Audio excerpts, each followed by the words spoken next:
தக்வா. இது அல்லாஹ்வுடைய வஸியா, அல்லாஹ்வுடைய வஸியா அறிவுரை. قال تعالى ولقد وصينا الذين اوتوا الكتاب من قبلكم واياكم ان اتقوا الله. உங்களுக்கும் உங்கள் முன்னோர்களுக்கும் அல்லாஹ் செய்கின்ற அறிவுரை, அல்லாஹ்வை அஞ்சிக் கொள்ளுங்கள், தக்வாவை கையாளுங்கள். அல்லாஹ்வுடைய தூதர் ஸல்லல்லாஹு அலைஹி வஸல்லம் இர்பாத் இப்னு சாரியா রাদিয়াল্লাহு அன்ஹு அவர்கள் சொல்கிறார்கள், அல்லாஹ்வுடைய தூதர் எங்களுக்கு ஒரு முறை அறிவுரை செய்தார்கள். அந்த அறிவுரையை கேட்கும் பொழுது எங்களுடைய உள்ளம் எல்லாம் அஞ்சி நடுங்கின, எங்களுடைய கண்கள் எல்லாம் கண்ணீரை வடித்துக் கொண்டே இருந்தன. அந்த அறிவுரையை கேட்கும் பொழுது ஒரு பிரிந்து செல்பவர் செய்யக்கூடிய அறிவுரையை போன்று அந்த அறிவுரை இருந்தது. அல்லாஹ்வுடைய தூதரிடத்திலே கேட்டோம், அல்லாஹ்வுடைய தூதரே ஃபௌசினா, எங்களுக்கு அறிவுரை செய்யுங்கள், உபதேசம் செய்யுங்கள். முஹம்மது ரசூலுல்லாஹ் சொன்னார்கள், உஸீகும் பிதக்வல்லாஹ், உங்களுக்கு அல்லாஹ்வுடைய அச்சத்தை கொண்டு அறிவுரை செய்கிறேன். அபூபக்கர் রাদিয়াল্লাহு அன்ஹு உமரை அழைத்தார்கள், யா உமர் இத்தகில்லாஹ். உமர் அவர்கள் இப்னு உமரை அழைத்தார்கள், இப்னு உமர் இத்தகில்லாஹ். இப்னு உமர் உஸ்மானை அழைத்தார்கள், யா உஸ்மான் இத்தகில்லாஹ். உஸ்மான் அலி அழைத்தார்கள், யா அலி இத்தகில்லாஹ். ஒட்டுமொத்த சஹாபாக்களுடைய அறிவுரை, அல்லாஹ்வின் அறிவுரை, அல்லாஹ்வுடைய தூதரின் அறிவுரை, சஹாபாக்களின் அறிவுரை, ஒட்டுமொத்த உலகத்திலே வாழக்கூடிய மூமின்களுடைய ஒட்டுமொத்த அறிவுரை ஒவ்வொரு மூமின்களுக்கும் அனித்தகுல்லாஹ், அல்லாஹ்வை அஞ்சிக் கொள்ளுங்கள். அல்லாஹ்வை அஞ்சினால், அல்லாஹ்வை அஞ்சக்கூடியவர்களாக மாறினால் என்ன கிடைக்கும்? قال تعالى فإن الله يحب المتقين. فإن الله يحب المتقين. அல்லாஹ் நிச்சயமாக அல்லாஹ்வை அஞ்சக்கூடிய முத்தகீன்களை நேசிக்கிறார். மேலும் وَاعْلَمُوا أَنَّ اللَّهَ مَعَ الْمُتَّقِينَ. யார் அல்லாஹ்வை நேசிக்கிறார்களோ, அவர்களை யார் அல்லாஹ்வுடைய அச்சத்தை கொண்டிருக்கிறார்கள், அவர்களை அல்லாஹ் நேசிக்கிறார். அறிந்து கொள்ளுங்கள், அந்த முத்தகீன்களோடு தான் அல்லாஹ் இருக்கிறான். சுப்ஹானல்லாஹ். அத்தக்வா என்ன கூலி? சத்தியத்தையும் அசத்தியத்தையும் பிரித்தறியக்கூடிய ஆற்றலை தக்வா கொடுக்கும். قال تعالى يا ايها الذين امنوا ان تتقوا الله يجعل لكم فرقانا. ஃபுர்கான் சத்தியத்தையும் அசத்தியத்தையும் அறியக்கூடிய ஆற்றல். நேர் வழியில் ஒரு மனிதன் செல்ல வேண்டும் என்றால் தக்வா அழைத்துச் செல்லும். அல்லாஹ் ரப்பல் ஆலமீன் தக்வாவுடைய சிறப்பு, ومن يتق الله يجعل له مخرجا. வாழ்க்கையில் வெளியேற முடியாத கஷ்டமா, வாழ்க்கையில் இது இருந்தால்தான் என் வாழ்க்கை நடக்கும் என்ற தேடுதலா, ومن يتق الله يجعل له مخرجا. அல்லாஹ்வை அஞ்சினால் அல்லாஹ் அதை திறந்து வைப்பான். ويرزقه من حيث لا يحتسب.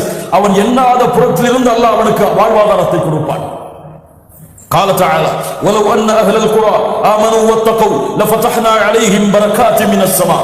ஈமான் கொண்ட அந்த கூட்டம் அல்லாஹ்வை அஞ்சினால் வானம் பூமிகளுடைய பரக்கத்தை அல்லாஹ் திறந்து வைத்திருப்பான். தக்வா இன்னல்லதீன தகவ் இதா மஸ்ஸஹும் தாயிஃபும் மினஷ் ஷைத்தான். தக்வா உடையவர்களை ஷைத்தான் தீண்டினால் வெளிப்படைந்து கொள்வார். தீண்டுவது யார்? ஷைத்தான் என்பதை அறிந்து விழித்துக் கொள்வார்கள். தக்வா இன்ன அக்ரமக்கும் இன்தல்லாஹி அத்காக்கும். அல்லாஹ்விடத்திலே கண்ணியமுடையவர்கள் தக்வா உடையவர்கள் தான். இல்ம் வத்தகுல்லாஹ் வ யுஅல்லிமுக்குமுல்லாஹ். அல்லாஹ்வை அஞ்சுங்கள், அல்லாஹ் உங்களுக்கு இல்மை கற்றுக் கொடுப்பான். இப்படி பூமியுடைய தக்வாவுடைய பலன்கள் நீண்டு கொண்டே போகிறது. மறுமையில் அல்லாஹ்வை அஞ்சியவர்களின் கூலி அல் ஆখিরাத்து குல்லுஹா லில் முத்தகீன். மறுமை அனைத்தும் அல்லாஹ்வை அஞ்சியவர்களுக்காகத்தான். மறுமை அனைத்தும் அல்லாஹ்வை அஞ்சியவர்களுக்காகத்தான்.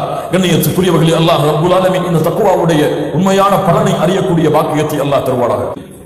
அடுத்ததாக மா ஹுவ ஸியாம். ஸியாம் என்றால் என்ன? நோன்பு என்றால் என்ன? அஸ்ஸியாமு லுகா, மொழி அடிப்படையில் நோன்பு என்பதற்குரிய அர்த்தம் அல் இம்சாக்கு அனி ஷை வல் இம்தினா, தடுத்துக் கொள்ளுதல், காத்துக் கொள்ளுதல். ஸியாம் என்றால், நோன்பு என்றால் மொழி அடிப்படையில், அரபி மொழியின் அடிப்படையில் என்ன அர்த்தம்? தடுத்துக் கொள்ளுதல், காத்துக் கொள்ளுதல். இஸ்திலாஹ் வழக்கத்தின் ஷரீஅத்தின் அடிப்படையில் என்ன விளக்கம் என்றால் நோன்பு என்பதற்கு சூரியன் உதயமாவதிலிருந்து சூரியன் மறையும் வரை அல்லாஹ் எதையெல்லாம் தடுத்தானோ அந்த நேரங்களில் அதில் இருந்தெல்லாம் எம்மை பாதுகாத்துக் கொள்ளுதல் நிய்யாவோடு. எதோடு? நிய்யத்தோடு. நிய்யத்தோடு சூரியன் உதயமாவதிலிருந்து சூரியன் மறையும் வரை உணவை, பானத்தை, குடிப்பதை, அருந்துவதை, மனைவிகளோடு சேர்வதை, இது போன்ற அல்லாஹ் தடுத்த எல்லா காரியங்களையும் சூரியன் உதயமாவதிலிருந்து சூரியன் மறையும் வரை நிய்யாவோடு, எண்ணத்தோடு மேற்கொள்ளுதல் தான் நோன்பு. எண்ணத்தோடு மேற்கொள்ளுதல் தான் நோன்பு, ஸௌம். ஏன் அல்லாஹ் இந்த நோன்பை கடமையாக்கினான்? ஏன் இந்த நோன்பு மூமின்களுக்கு கடமையாக்கப்பட்டது? இன்று பலர் சொல்லுவது போல பசியை உணர்வதற்காக அல்ல, ஏழைகளின் வழியை உணர்வதற்காக நோன்பு கடமையாக்கப்படவில்லை. இதுவெல்லாம் குர்ஆன் சுன்னாவுடைய வார்த்தைகள் அல்ல, அதுவெல்லாம் காரணங்களாக இருக்கலாம், அதிலே ஒரு கிளைகளாக இருக்கலாம். ஆனால் நோன்பு கடமையாக்கப்பட்டதற்கு ஒரு நோக்கம்தான், இரண்டு கிடையாது, ஒரே ஒரு நோக்கம்தான். என்ன நோக்கம்? அல்லாஹ் சொல்கிறான், யா அய்யுஹல்லதீன ஆமனு குதிப அலைக்குமுஸ் ஸியாம் கமா குதிப அலல்லதீன மின் கப்லிக்கும் லஅல்லகும் தத்தகூன். உங்களுக்கு நோன்பு கடமையாக்கப்பட்டிருக்கிறது. உங்களுடைய முன்னோர்களுக்கு எப்படி கடமையாக்கப்பட்டதோ ஏன்? லஅல்லகும் தத்தகூன், தக்வாவை அடைய வேண்டும் என்ற காரணத்திற்காக. தக்வாவை அடைய வேண்டும் என்ற காரணத்திற்காக. தக்வா என்ன அவ்வளவு பெரியதா? 30 நாட்களும் இதற்காகவே ஒதுக்கப்பட்டிருக்கிறதா ஒரு மனிதனுடைய வாழ்வில், வருடத்தில்? ஏன் அவ்வளவு பெரியதா? தக்வாதான் அவனுடைய வாழ்க்கை. ஒரு மூமினுடைய வாழ்க்கை தக்வா. ஒரு மூமினுடைய அடிப்படை கொள்கை தக்வா. தக்வா இல்லாமல் மூமின் கிடையாது. அவன் வாழ்க்கையில் எந்த துறையும் கிடையாது இந்த தக்வா ஆக்கிரமிக்காமல். அது என்ன தக்வா? அரபியிலே தமிழிலே கேள்விப்பட்டால் பயம், அச்சம் என்று சொல்லுவோம். உண்மையான விளக்கம் அதுவல்ல. தக்வா என்பதுடைய பொருள் அதுவல்ல. அத்தக்வா இஸ்மு இத்திகா வல் மஸ்தர் அல் இத்திகா கிலாஹுமா மஅகூதும் மின் மாத்தத்தில் வகா. அல் விகாயா, தடுத்தல், பாதுகாத்தல் தக்வாவுடைய உண்மையான அர்த்தம். எப்படி தடுத்தல், பாதுகாத்தல்? அல்லாஹ்வுடைய கட்டளைகளை செயல்படுத்துவதன் மூலமாக இந்த தக்வா தடுக்கும் அல்லாஹ்வுடைய வேதனையிலிருந்து. இந்த தக்வா தடுக்கும் அல்லாஹ்வுடைய கோபத்தில் இருந்து. இது ஒரு விகாயா, இது ஒரு பாதுகாக்கக்கூடிய கேடயம். இவனுடைய வாழ்க்கையில் அல்லாஹ்விற்கு கட்டுப்படுதல், அல்லாஹ்வுடைய தூதருடைய வார்த்தைகளுக்கு கட்டுப்படுதல், இந்த செயல்பாடுகள் இருந்தால் இவனை அல்லாஹ்வுடைய கோபத்தில் இருந்தும் அல்லாஹ்வுடைய வேதனையில் இருந்தும் தடுக்கக்கூடிய ஆயுதம் தான் தக்வா. உமர் இப்னு கத்தாப் ரலியல்லாஹு அன்ஹு உபை இப்னு கஅப் அவர்களை சந்தித்தார்கள். யா உபை மத்தக்வா, யா உபை மத்தக்வா. உமர் கேட்கிறார் உபை இடத்திலே ரலியல்லாஹு அன்ஹுமா, தக்வா என்றால் என்ன? உமர் அவர்களுக்கு உபை அவர்கள் விளக்கம் சொன்னார்கள். உமரே, முள்ளுள்ள இடத்தில் நடந்திருக்கிறீரா? ஆம். எப்படி நடப்பாய் உமரே ரலியல்லாஹு அன்ஹு? ஆடைகளை உயர்த்தி பிடித்துக் கொண்டு எந்த இடத்திலே முள்ளில்லையோ அந்த இடத்திலே பாதங்களை வைத்து செல்லுவேன். உமர் அவர்கள் சொன்னார்கள், உபை சொன்னார்கள், அதுதான் அல்லாஹ்வின் அச்சம். என்ன சொல்ல வருகிறார்கள்? உன் வாழ்க்கையிலே செயல்படுகிறாய், செயல்படும் செயல்களில் யோசி, இங்கே அல்லாஹ்வுடைய கட்டளை இருக்கிறதா? இதை அல்லாஹ் தடுத்திருக்கிறானா, அனுமதித்திருக்கிறானா? இதை செய்தால் அல்லாஹ் பொருந்திக் கொள்வானா, வெறுப்படைவானா? இது அல்லாஹ்வுடைய கோபத்திற்குரிய செயலா, அல்லாஹ்வை மகிழ்ச்சி அடையக்கூடிய செயலா என்று வாழ்க்கையுடைய ஒவ்வொரு நிமிடமும் ஒரு முஃமின் எடை போடுதல் தான் தக்வா. இதை அடைவதற்காகத்தான் ரமதானை அல்லாஹ் கடமையாக்கி இருக்கிறார். காலையில் முதல் பசியாக இருப்பான். என்ன உணவு வைக்கப்பட்டாலும், அவன் விரும்பிய என்ன உணவு இருந்தாலும், ஒரு கடுகளவு ஈமானுள்ள மூமினாக இருந்தாலும் அவன் தொட மாட்டான். இயற்கையாக அல்லாஹ் கொடுத்த தக்வா. ஏன்? அவன் தன் வாழ்க்கையில் அதை அதிகப்படுத்த வேண்டும் என்ற காரணத்திற்காக. அவனுடைய மனைவி ஹலாலான மனைவி, ஆனால் அவள் எப்படி இருந்தாலும், இந்த நிலையில் இருந்தாலும், எவ்வளவு அழகாக இருந்தாலும் ரமதானுடைய மாதத்தில் இருக்க மாட்டான் பகல் பொழுதுகளில். ஏன்? அல்லாஹ் கட்டளையிட்டு இருக்கிறான், அல்லாஹ் தடுத்திருக்கிறான்.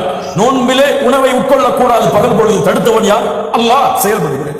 மனைவியிடத்திலே சேரக்கூடாது, தடுத்தவன் யார்? அல்லாஹ். இது போன்று உன் வாழ்க்கை அனைத்திலும், உன் வியாபாரத்தில், உன் தொழில் துறையில், உன் வருமானத்தில், உன் வாழ்க்கையுடைய விளையாட்டுகளில், உன் வாழ்க்கையுடைய பொழுதுபோக்குகளில், எல்லா துறையிலும் அல்லாஹ்வுடைய கட்டளை இருக்கிறதா, அல்லாஹ்வுடைய தூதருடைய கட்டளை இருக்கிறதா என்று பார்த்தல் தான் தக்வா. இதை கொடுப்பதுதான் அல்லாஹ் ரப்புல் ஆலமீன் ரமதானை கடமையாக்கிய நோக்கம். படைப்புகளை அல்லாஹ் படைத்ததின் நோக்கம் என்ன? என்ன?